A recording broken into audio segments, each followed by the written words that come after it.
Alfred Hutchinson, Elm Street and Keene. And I won't make anybody too angry by talking too long, but I'm probably going to make everybody angry because nobody's going to really get what I've got to say. Vision 2020, oh, it's such a healthy initiative, it couldn't even make it through 2014.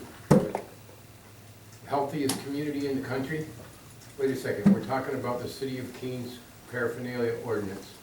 Alcohol, tobacco, wait a minute, we're not talking about alcohol and tobacco paraphernalia.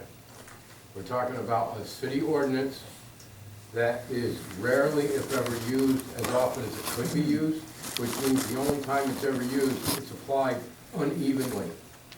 It is only ever used with discretion. The City Council could so direct the Keene Police Department to make the enforcement of the Paraphernalia Ordinance the highest priority.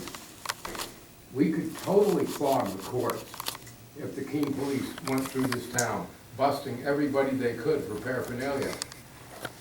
We could double the court docket simply on paraphernalia charges alone. The reason that doesn't happen is the Keene Police Department on a regular basis exercises their discretion and does not enforce this law. The paraphernalia law, the reality is, it's rarely, if ever, enforced. So when I hear the free weenies going on and on and on about putting people in a cage, makes me want to puke my lunch. Because it's not about that either. This isn't about the war on drugs. It's about that. And Ian Freebird, Bernard, excuse me. Mr. Bernard just spoke about LEAP, Law Enforcement Against Prohibition. I am a dues-paying member of Law Enforcement Against Prohibition. I joined in October 2009 at Keene State College, and Mr. Rick Van Wickler took my dues and gave me the pin. I am a member of Law Enforcement Against Prohibition, even though I am not a member of law enforcement. And I don't think that we should do away with all prohibition. This isn't about all drugs. It's not about all prohibition. I don't think all drugs should be freely available. I don't go that far. What I'm saying is our current approach is insane. It's chaotic. It's scattered. There's no coherence to it. It's arbitrary. Cannabis is freely available in the city of Keene, despite the fact that we've spent over $1 trillion in 40 years. The people speaking out against it, it's their job, it's their paycheck. They make money, they make their living giving all these statistics.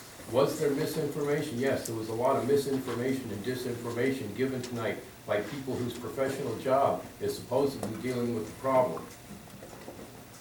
This isn't really a law enforcement problem. We're dealing with the Paraphernalia Ordinance that, again, is rarely enforced by the Keene Police Department to the extent that it could be enforced, simply because if it was enforced as aggressively as they could enforce it, they would clog the courts more than the courts are already clogged, the courts that already don't have enough money.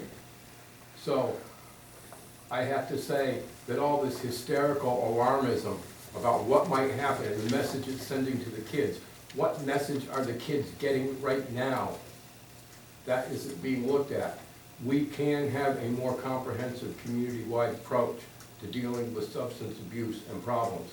No, sometimes arresting people isn't the best way, sometimes it is. We've got a new drug court. I'm saying there's a lot of give and take, there's a lot of back and forth. Is this ordinance doing more harm than good or more good than harm?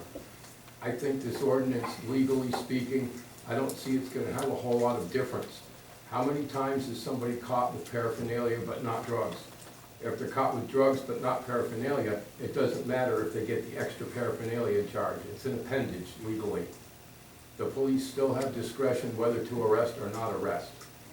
To me, it will be a step in the right direction to do away with the Paraphernalia Ordinance and at the same time make it very public that the Keene Police Department is not slacking off on doing what they can given their job to deal with the issue. The City Council is not slacking off on doing what they can.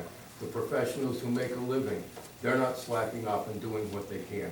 We're not, by repealing the Paraphernalia Ordinance, we are not sending a message that it's okay to go do something that we don't want you to do. We're just saying we want to try to do it a little bit smarter and refocus our efforts on where we can do something about it.